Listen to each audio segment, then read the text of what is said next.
Hello YouTube, this is Asatsu5 and today I'm reviewing the douk-douk knife. This knife probably doesn't need too much introduction, but for those of you who are new to cheap affordable knives from different regions of the world and historically insignificant knives, this is a very interesting knife.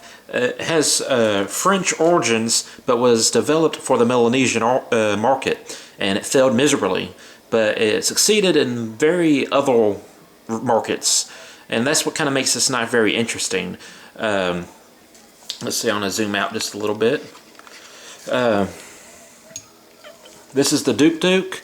It's gets its name from this character on the blade itself. And before I get started on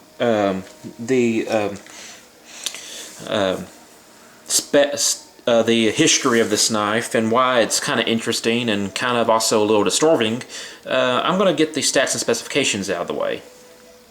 And this review, I'm going to be debuting my calipers. Not really used to using it one-handed, but let's give it a shot. Let's start with blade length.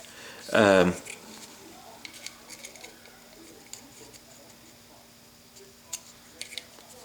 see, a little bit more.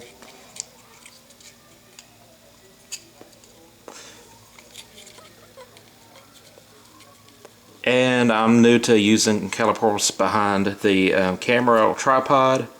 Okay, so that is 3.75 inches.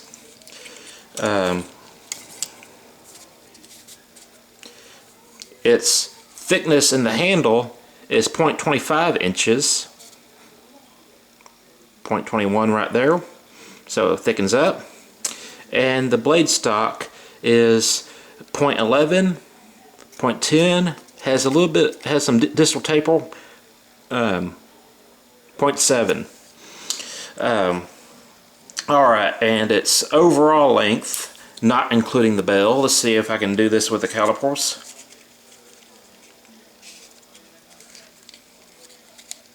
And I cannot, but I can give you the handle length.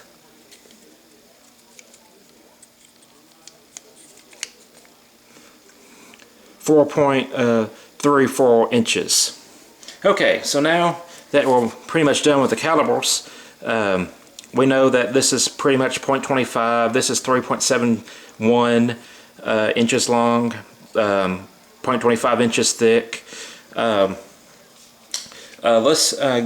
And forgive me, hopefully I'll get better at using the calipers as I use it on a more regular basis. But this is a very, very cheap knife, and it's a very simple knife. It's a slip joint design, and it has 6 components. It has the bell, the handle, the blade, it has 2 rivets, and the spring. And I think I got everything in there. But it's a very simple knife, and it was developed in France for the Melanesian market. And Melanesia, if you don't know, that's where Papua New Guinea and those islands are located. And the story goes he was trying to develop a knife for the Melanesian market because the French had colonies there. And he put the douk-douk on there. He just happened to open up an encyclopedia about Melanesia, and he happened to find this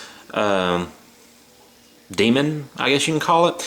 And it's the god of doom and destruction in Melanesian folklore or mythology.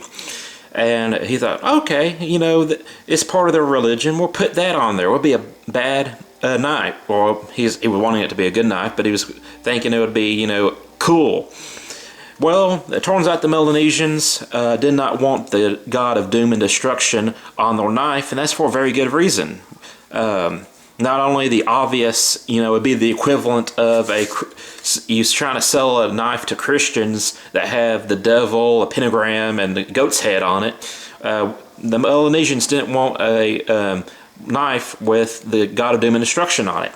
And I wanted to put a little bit of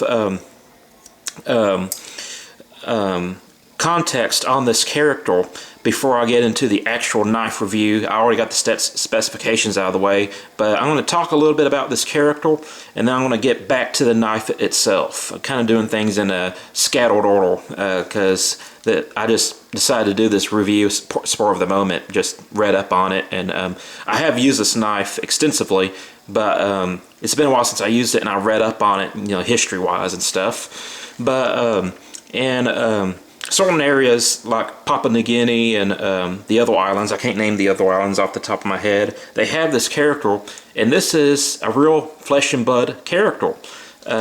You might be a little bit confused, but what happens is they get village elders, men, to dress up as these characters, and depending on what island, they have different functions.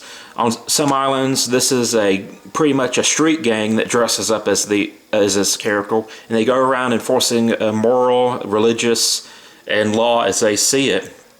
They terrorize the villagers, and they do raids, and they rape women, and pretty much whatever they want to do, they do. And the villagers think that this is punishment for whatever they did wrong.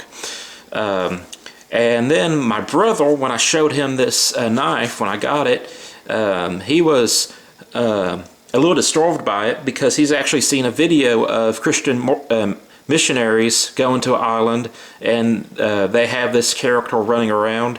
And in this documentary on YouTube, they say that they have this guy, and a man dresses up as this, and he dances and does his,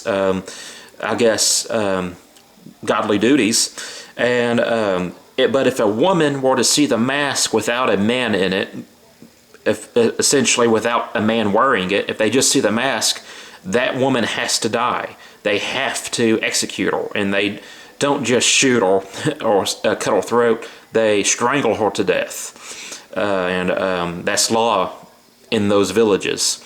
That's just what happens. If you're a woman and you see this little cone without a person being in it, you have to die. And I tend to agree with my brother a little bit about this character. He is evil, and I am not totally okay with me carrying a knife with this guy on it.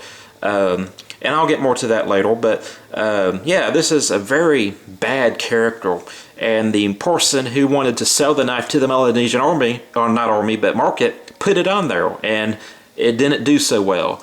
But this knife did very well in Africa, and in Muslim countries, you're not supposed to have human-like figures on your weapons and stuff, and definitely can't have any images that could be said to be Muhammad.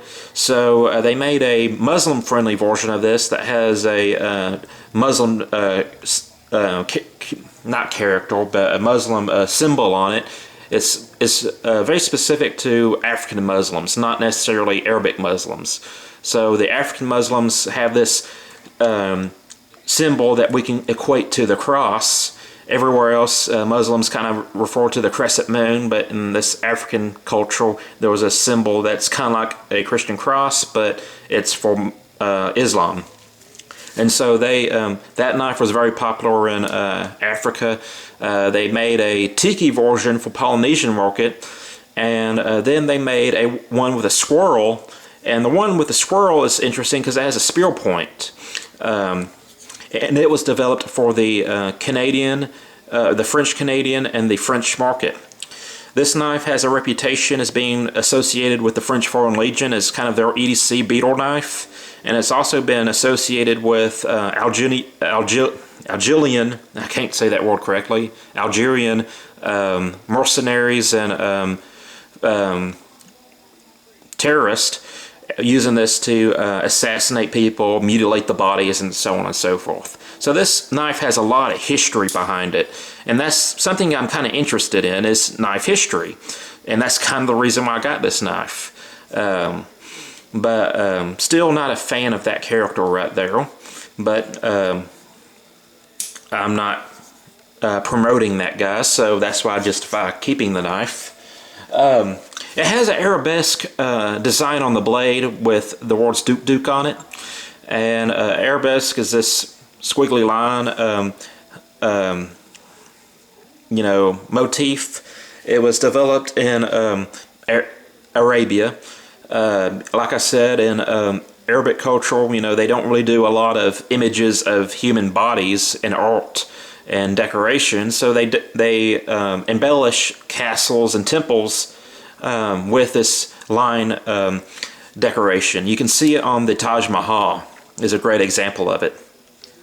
But it has this Arabesque engraving or etching on it. It has what's called a Turkish clip. Also, I think this could be referred to as a cat claw clip. I think they might have did that to make it look like a scimitar or something. I'm not 100% sure, but they do call this a Turkish clip, or some people call this a Turkish clip. I've also seen it referred to as a cat claw clip. And something that's very interesting about this knife, it's a very, very cheap knife, very affordable, along with the Hiko Nagami, the K55K. All of these knives have this folded sheet metal construction, very simple knives, and very cheap or affordable.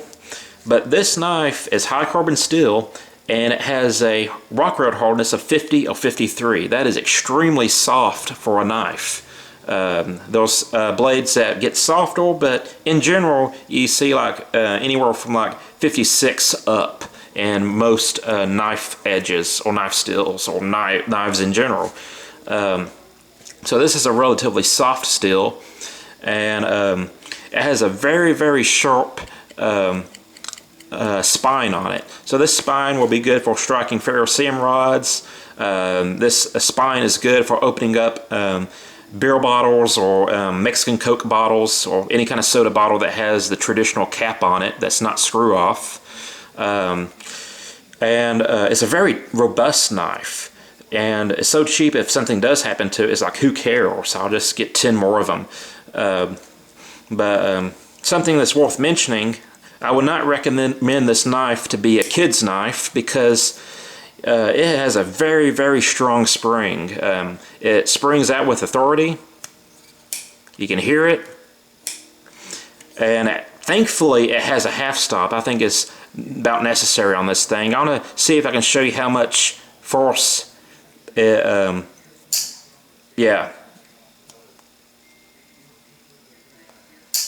That's how hard it's slamming shut. This thing has the potential to be a finger guillotine. Has a bell on it, which I think is kind of cool. But yeah, if I were to buy this knife again, I would definitely get the squirrel one, just because it's less weird. This character, doesn't really mean a lot to me as far as my belief system. I believe he's evil. But to the Melanesians, this is also evil, but it's very real to them. This guy actually shows up in a form of a man dressed up in the costume, but still, like, this character actually goes out and these people actually go out and kill people to this day. So that's a little weird on my part. That's why I don't carry it too often. But if I needed a knife, if I needed a knife just to throw in a bag and forget about, I would much rather have like the squirrel version. But I wouldn't feel bad about putting this one in like a camping bag that has backup redundancy equipment like ferrocerium rod, knife, matches, just kind of a backup kit in case something happens to your primary knife or primary ferrocerium rod. I have a bailout bottle instead of a bailout bag, because I don't normally carry a lot of bailed out stuff, because I find that I don't use it, and I rather carry stuff that I actually will use on day-to-day life. But yeah, this is an interesting knife, has a lot of interesting history behind it. I just wanted to share that with you. It's pretty thin, pretty robust, and it's useful in the sense that it's a useful knife, and it's affordable. And I think that's its main talking point. And I read that the factory that they make this in France has 10 people making knives, and they were able to punch out thousands upon thousands of these knives in the different variants, and sell them for like sub $30. But if you're going to buy a cheap beetle knife, I think you'd be better off with the Hiko Nagami, which has its own problems, or the K55K. I prefer those much more, not only because they don't have this character on them, but it's just a little bit more user-friendly, far as you don't have to deal with this very strong spring, and you don't have to be afraid of chopping the tips of your fingers off. So that's it. I'm a Satsu 5, and I'm out.